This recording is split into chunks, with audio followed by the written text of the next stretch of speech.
আমি জি, যেটা বেশ। মনে করি বুদ্ধিমানের কাজ হবে আমেরিকার, যে ইরান যে শর্তগুলো দিয়েছে এটা, আমেরিকাও যে শর্তগুলো দিয়েছে এটা একটু কাটছাট করে দুটো দেশই, যেটা আহ, পাঠান ভাই ইঙ্গিত করেছে, বসলে ভালো হবে। তার কারণ ইরানকে যেভাবে ডোনাল্ড ট্রাম্প চেপে ধরতে চাচ্ছেন, ইরান কিন্তু চেপে ধরলেই ইরানও কিন্তু যে হাত দিয়ে আমেরিকা চেপে ধরবে সেই হাতের কবজিতে আমেরিকার সেই হাতের কবজিতে কিন্তু ইরান টাইট করে ধরে ফেলবে। সুতরাং লাভ হুম, নাই, বরং এই এখন যে রিলেশনটা ইরান এবং আমেরিকা মেনটেন করছে, এতে কিন্তু ইরান বেরিয়ে আসবে, ডেসপারেটলি হুম, বেরিয়ে এসে একদিন ওয়ান ফাইন মর্নিং ডিক্লেয়ার করবে যে we have got the nuclear power. তখন কি করবে? কি মারতে পারবে? আমেরিকা পাকিস্তানও তো করছিল, বা যে জুলফিকার আলী ভুট্টোকে হয়তো তৎকালীন সময় আপনার জিয়াউল হককে দিয়া এটা কু করে তাকে জুডিশিয়াল মার্ডার করছে, এটা সত্যি কথা। এটা আমি স্বীকারই করবো, হুম, এটা বেনজির ভুট্টোর কথা না, এটা পাকিস্তানের অনেক ইন্টেলেকচুয়ালরা বলে যে Bhutto's hanging was a judicial murder, definitely. Hmm, তো সেই জন্য আমি যেটা মনে করছি যে ইরান যেভাবে জাতিগতভাবে সিমেন্টেড, তো ইরানকে এইভাবে চাপিয়ে রেখে লাভ নাই, বরং একটু আলোচনায় বসে যদি একটা এগ্রিমেন্টে আসা যায়, তাহলে ইরান অন্তত কয়েকটা বছর এই নিউক্লিয়ার ডেভেলপমেন্ট বা এটাকে বোস্টিং করা বা প্রমোট করার চেয়ে একটু ইয়া থাকবে, বিরত থাকবে। অন্যথায় চাপাচাপি করলে ওই যে বললাম one fine morning Iran will go to the declaration that they have got the nuclear power. তখন কি হবে? পরিস্থিতি অন্যরকম হয়ে যাবে। এবার মণিপুরের হুম, কথা বলি। ভারত কোনো রাষ্ট্র নয়, এটা কিন্তু মনে রাখতে হবে। বাংলাদেশের মতো, জাপানের মতো, বা ইভেন কি চায়নার মতো ও কিন্তু ভারত কোনো রাষ্ট্র না, থাইল্যান্ডের মতো, শ্রীলঙ্কার মতো ভারত কিন্তু কোনো রাষ্ট্র না। ভারত, হুম, যেটা সংবিধানে লেখা আছে, উনিশশো ইউনিয়ন পঞ্চাশ সালে ভারতের সংবিধান প্রণীত হয়েছে। এটা ইউনিয়ন পার্লামেন্টে ভারতের লোকসভায় দিয়েছে এবং বহু আলোচনা করার পর এটা গ্রহণ করা হয়েছে। ভারতকে বলা হয় ইউনিয়ন টেরিটরি, মনে রাখবেন।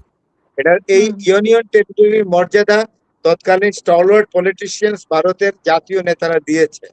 এটা ভারতের যে সংস্কৃতি, আহ, ভাষা ভিন্নতা, সংস্কৃতির ভিন্নতা, মানুষের চেহারার ভিন্নতা, খাদ্যাভ্যাসের ভিন্নতা, এমনকি যে ক্লাইমেট বা ওয়েদার, যেমন দিল্লিতে প্রচুর গরম, সিমলা এবং কাশ্মীরে প্রচুর ঠান্ডা, এবং ওয়েদারের মতো এই যে বৈচিত্র্য, যেটাকে হিস্টোরিয়ানরা বলেছেন ইউনিটি ইন ডাইভার্সিটি, এটা মাথায় রেখে ভারতের যে নেতৃবৃন্দ যারা ভারত স্বাধীন করেছে ব্রিটিশের বিরুদ্ধে সংগ্রাম করে, তারা বলেছে India must not be one state, it is a union territory. তো এই ইউনিয়ন হুম, টেরিটরি কেন করা হয়েছে? প্রত্যেকটা স্টেটে এখন বোধহয় 28টা রাষ্ট্র আছে, স্টেট আছে, প্রত্যেকটা স্টেটের আলাদা ল্যাঙ্গুয়েজ, প্রত্যেকটা স্টেটের আলাদা সংস্কৃতি, খাদ্যাভ্যাসও ভিন্ন।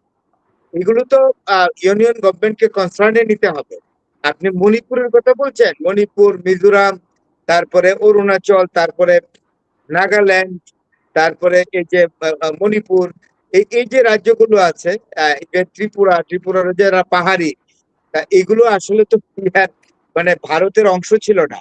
1814 সালে ব্রিটিশ সরকার এগুলোকে ভারতের ভূমিতে টেনে নিয়ে যায়। হিস্ট্রি কি বলে? প্রত্যেকটা প্রিন্সলি স্টেটের আমি যেগুলোর নাম বললাম, আলাদা আলাদা রাজবংশ ছিল, স্থানীয় রাজারা এই জনপদকে শাসন করত। They have got hmm, their own administration, এটা ভারতের কোনো অংশই ছিল না। প্রিন্সলি 1814 সালে ব্রিটিশরা এটাকে ইউনিয়ন টেরিটরির সাথে যুক্ত করেছে। তাই বলে কি এই রাস্তা স্টেট গুলা, এই রাজ্যগুলোর মানুষ, তারা কি তাদের সংস্কৃতি ভুলে গেছে? তাদের আলাদা ভাষার অস্তিত্ব ভুলে গেছে? তাদের নিজস্ব যে ইতিহাস ভুলে গেছে? তাদের খাদ্য অভ্যাস ভুলে গেছে আলাদা যেটা? আর সবচেয়ে বড় কথা এলিনিয়েশন, অর্থাৎ ভারতের মূল ভূখণ্ড, যেটা পাঠান বা ইঙ্গিত করে গেছে, মূল ভূখণ্ডের হুম, সাথে এই রাজ্যগুলা অনেক দূরে, অনেক দূরে, মানে এলিয়েনেটেড, বিচ্ছিন্ন। তো সুতরাং হুম, ব্রিটিশরা তাদের স্বার্থে এটাকে ইউনিয়ন টেরিটরি করেছে। প্রথম বুদ্ধি করে ওইখানে বিভিন্ন খ্রিস্টান মিশনারি বসিয়ে দিয়ে এই মানুষকে কনভার্ট করেছে, গরিব ছিল। এই হুম, মানুষগুলাকে স্কুলে নিয়ে গেছে আর্থিক সহযোগিতা করে, এবং পাদ্রীরা ওইখানে গেছে, খ্রিস্টান ব্রিটিশ পাদ্রীরা ইয়া ওইখানে আপনারা এদেরকে কনভার্ট করেছে ক্রিশ্চিয়ানিটিতে। তাই একটা ডেমোগ্রাফি তৈরি করেছে। আপনি এই রাষ্ট্রগুলোর, এই রাজ্যগুলোর প্রত্যেকটাতেই দেখবেন যে কিছু না কিছু পরিমাণ খ্রিস্টান আছে। নাগাল্যান্ডে প্রচুর খ্রিস্টান আছে। হুম। তারপরে আপনার মণিপুরে আছে, তারপরে মিজোরামে প্রচুর খ্রিস্টান আছে, অরুণাচলে খ্রিস্টান আছে। কেন? এগুলো করে রাখছে ব্রিটিশরা, যে খ্রিস্টানরা অন্তত ইংরেজদের কথা বলবে। এই হলো এক। আরেকটা হলো ইনফ্রাস্ট্রাকচারাল কোনো ডেভেলপমেন্ট আছে বলেন? এই সকল, এই যে রাজ্যগুলোর কথা বললাম, এগুলো রিমোট এরিয়াতে গেলে একমাত্র আসামে কিছুটা আছে, আসামে আপনি পাবেন। তা না হইলে নাগাল্যান্ড বলেন, মিজোরাম বলেন, অরুণাচল বলেন, তারপরে আপনি মণিপুর বলেন, ইভেন কি ত্রিপুরার যে রিমোট এরিয়া, গ্রামে যান, একেবারেই কোনো ইনফ্রাস্ট্রাকচারাল ডেভেলপমেন্ট নাই। ওইখান থেকে সিভিল সার্ভিসেও ছেলেরা আসে না তেমন। এক দুইটা যদি ট্রিকে, এটা একদম পত্রিকায় ফলাও করে বলে, একজন আইসিএস হয়েছে, আইএস অফিসার হয়েছে মণিপুর থেকে, মিজোরাম থেকে, ইয়ার থেকে, ইম্ফল থেকে হয়েছে, অমুক হয়েছে, তমুক হয়েছে, ফরেন সেক্রেটারি ছিলেন, আমার সাথে ভালো খাতির, বাংলাদেশে হুম ভারতের হুম হাই কমিশনার ছিলেন, হ্যাঁ, Harshvardhan Shringla, is also my friend, hmm আমি বলি। আমার সাথে আর got a very good connection, is very nice man. পরে কেন হুম বিজেপিতে চলে গেলেন, এটা তার পার্সোনাল ম্যাটার, বাট উনি তো মণিপুরে, ইম্ফলে বাড়ি ওনার, ওনার বড় হয়েছে হুম দার্জিলিং এ। তো আপনি বুঝতে পারছেন, এক দুইজন এমন আইএফএস বা আইএস হইলে এটা ইন্ডিয়া খুব প্রচার করে। তো অ্যাকচুয়ালি তাদের ডেভেলপমেন্ট নাই, তাদের গ্রামগুলোতে যাওয়া যায় না, কোনো গাড়ি ঢোকে না, কোনো ভেহিকেল ঢোকে না, তাদের হুম জীবনযাত্রার মান খুবই নিম্নমানের।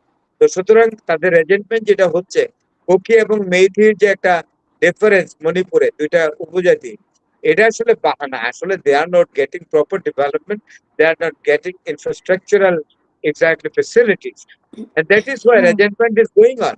এবং যেটা তার আর কিছু হবে না, এটা ঠিক, পাঠান ভাইয়ের সাথে আমিও একমত।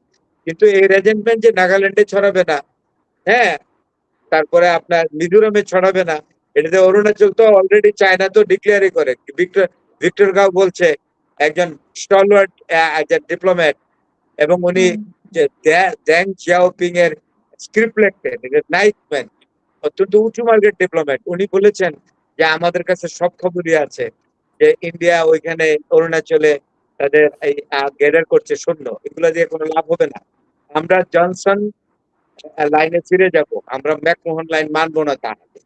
তো আমি মনে করি ভিক্টর গাঁওর যদি কথা ঠিক হয়, তাহলে আরেকটা লাইন হবে, যেটা হবে ভিক্টর গাঁও লাইন, এবং এই লাইনে অরুণাচলকে থাবা দিয়ে নিয়ে যাবে।